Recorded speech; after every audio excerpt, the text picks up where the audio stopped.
Assalamualaikum warahmatullahi wabarakatuh. Saya Aditya Arbi Udatama ingin menjelaskan sejarah Bank Indonesia sebelum dan sesudah OJK. 17 Agustus 1950 saat kembali menjadi NKRI, struktur ekonomi Indonesia masih seperti kolonial. Kondisi ini menimbulkan keinginan kuat masyarakat untuk memasukkan unsur nasional dalam struktur ekonomi.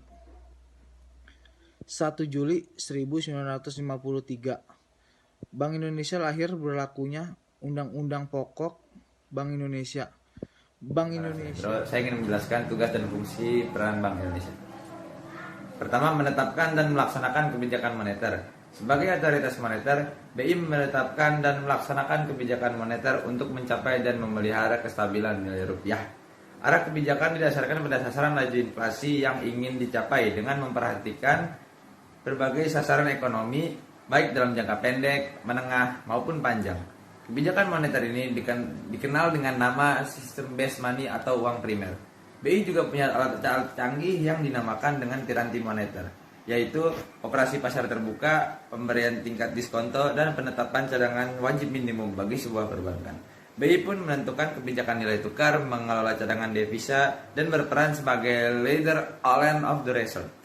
Dalam melaksanakan fungsi tersebut, Bank Indonesia memberikan kredit kepada bank yang mengalami inflasi atau likuiditas jangka pendek yang ditetapkan oleh Undang-Undang Nomor 23 Tahun 1999. Kedua, menjaga dan mengatur kelancaran sistem pembayaran, yaitu dengan cara memperluas, memperlancar, dan mengatur sistem lalu lintas pembayaran, dan menyediakan clearing antar bank yang harus disediakan oleh Bank Indonesia.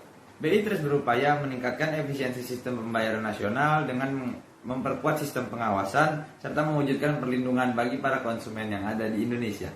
BI merupakan salah satunya lembaga yang berwenang mengeluarkan dan mengedarkan uang serta menarik peredaran uang itu sendiri dari masyarakat. BI memiliki hak tunggal dalam mengeluarkan uang kertas maupun uang logam. BI juga harus menjaga uang selalu tersedia dalam jumlah cukup, optimal, sesuai, dan tepat, serta dalam kondisi yang bisa memenuhi seluruh kebutuhan masyarakat Indonesia. Jawaban selanjutnya akan diteruskan oleh teman saya. Di sini saya ingin menjelaskan tentang pengembangan sistem perbankan dan sistem perkreditan yang sehat dengan melakukan pembinaan dan pengawasan kepada bank. Bank Indonesia menetapkan peraturan memberikan dan mencabut izin atas kelembagaan atau kegiatan usaha tertentu dari bank, melaksanakan pengawasan atas bank, dan mengenakan sanksi terhadap bank sesuai dengan perundang-undangannya. Bank Indonesia selaku bank sentral berdasarkan Undang-Undang Nomor 23 Tahun 1999 adalah lembaga negara yang independen dalam kapasitas sebagai bank sentral. Bank Indonesia mempunyai satu tujuan tunggal, yaitu mencapai dan memelihara kestabilan nilai rupiahnya. Jadi, walaupun ada kata bank pada Bank Indonesia tidak melakukan kegiatan komersial yang dilakukan seperti bank pada umumnya, baik bank umum maupun bank perkreditan rakyat, di mana Bank Indonesia tidak bisa menerima tabungan giro dan deposito dari masyarakat umum, serta masyarakat tidak bisa meminta kredit kepada Bank Indonesia. Selanjutnya untuk slide ketujuh kita membahas otoritas jasa keuangan. Ya, selanjutnya di sini saya akan menjelaskan tentang sejarah otoritas jasa keuangan. Secara historis, pembentukan OJK sebenarnya adalah hasil kompromi untuk menghindari jalan buntu pembahasan undang-undang tentang Bank Indonesia oleh DPR. Pada awal pemerintahan Presiden Habibie, pemerintah mengajukan RUU tentang Bank Indonesia yang memberikan independensi kepada Bank Sentral. Ide pemisahan fungsi pengawasan dari Bank Sentral datang dari Helmut Schlesinger, mantan gubernur Bundesbank ataupun Bank Sentral Jepang. Bank Sentral Jerman, yang pada penyusunan RUU lalu menjadi Undang-Undang Nomor 23 Tahun 1999, bertindak sebagai konsultan mengambil pola bank sentral Jerman yang tidak mengawasi bank. Undang-Undang RI Nomor 21 Tahun 2011 tentang OJK. Dengan kehadiran OJK nantinya bermaksud untuk menghilangkan penyalahgunaan kekuasaan ataupun abuse of power yang selama ini cenderung muncul, sebab dalam OJK fungsi pengawasan dan pengaturan dibuat terpisah. Sebab dalam OJK fungsi pengawasan peraturan dibuat terpisah, akan tetapi meskipun OJK memiliki fungsi pengawasan dan pengaturan dalam satu tubuh, fungsinya tidak akan tumpang tindih, sebab OJK akan terdiri dari 7 dewan komisioner. Ketua dewan komisioner akan membawakan 3 anggota dewan komisioner yang masing-masing mewakili perbankan, pasar modal, dan lembaga keuangan non-bank ataupun LKNB. Kewenangan pengawasan perbankan oleh Bank Indonesia akan dikurangi, namun Bank Indonesia masih mendampingi pengawasan kalau selama ini mikro dan makro prudensialnya di Bank Indonesia, nanti OJK akan fokus menangani mikro prudensialnya. 1. Fungsi OJK mengawasi aturan main yang sudah dijalankan dari Forum Stabilitas Keuangan. 2. Menjaga stabilitas sistem keuangan. 3. Melakukan pengawasan non-bank dalam struktur yang sama seperti sekarang. 4. Pengawasan bank keluar dari otoritas Bank Indonesia sebagai bank sentral dan dipegang oleh lembaga baru. 4. Tujuan dalam pembentukan OJK. Undang-Undang Nomor 21 Tahun 2011 Pasal 4. 1.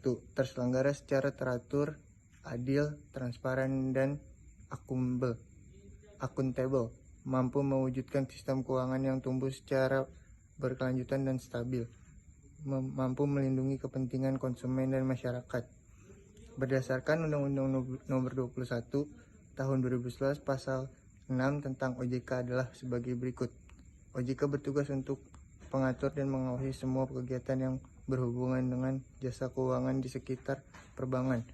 Diharapkan dengan adanya pengawasan yang serius dari OJK tersebut, tidak ada lagi penyelenggaraan di sektor perbankan. 2. Selain itu bertugas untuk mengawasi jasa keuangan di sektor perbankan, tugas lain yang tidak kalah penting yang harus diemban oleh OJK ialah melakukan pengawasan pada kegiatan jasa keuangan di sektor pasar modal. 3. Perusahaan lain yang merupakan tanggung jawab pengawasan pada lembaga perasuasian, lembaga pembiayaan, lembaga dana pensiun, dan jasa keuangan lain. Berikut. Di sini saya akan menjelaskan tentang wewenang OJK dan tugas Bank Indonesia pasca terbentuknya OJK. Yang pertama, saya akan menjelaskan tentang wewenang OJK. Berdasarkan Undang-Undang Nomor 21 Tahun 2011 Pasal 9, OJK dalam melaksanakan tugas pengawasan memiliki beberapa wewenang, yaitu salah satunya OJK memiliki wewenang untuk menetapkan sebuah kebijakan operasional pengawasan terhadap setiap kegiatan jasa keuangan. Selain tugas pengawasan, OJK juga memiliki wewenang yaitu dalam tugas pengaturan, yaitu salah satunya menetapkan peraturan perundang-undangan di sektor jasa keuangan. Selanjutnya saya akan menjelaskan tugas Bank Indonesia pasca terbentuknya OJK. Pada pasal 8 Undang-Undang Nomor 3 Tahun 2004, Bank Indonesia selaku bank sentral memiliki 3 kewajiban dalam menjaga kestabilan rupiah, yaitu menetapkan kebijakan moneter, mengatur dan menjaga kelancaran sistem pembayaran, serta mengatur dan mengawasi perbankan. Namun sejak terbentuknya OJK, tugas Bank Indonesia pun berkurang dengan diserahkannya kewenangan pengaturan dan pengawasan perbankan ke OJK. Dengan adanya OJK ini, maka fungsi pengawasan lembaga keuangan baik bank maupun bukan bank sementara diambil alih oleh OJK. Sementara Bank Indonesia sebagai bank sentral hanya berperan sebagai regulator kebijakan moneter untuk menjaga stabilitas moneter. Ya, sekian saja bisa saya jelaskan, kurang lebihnya mohon maaf. Wassalamualaikum warahmatullahi wabarakatuh.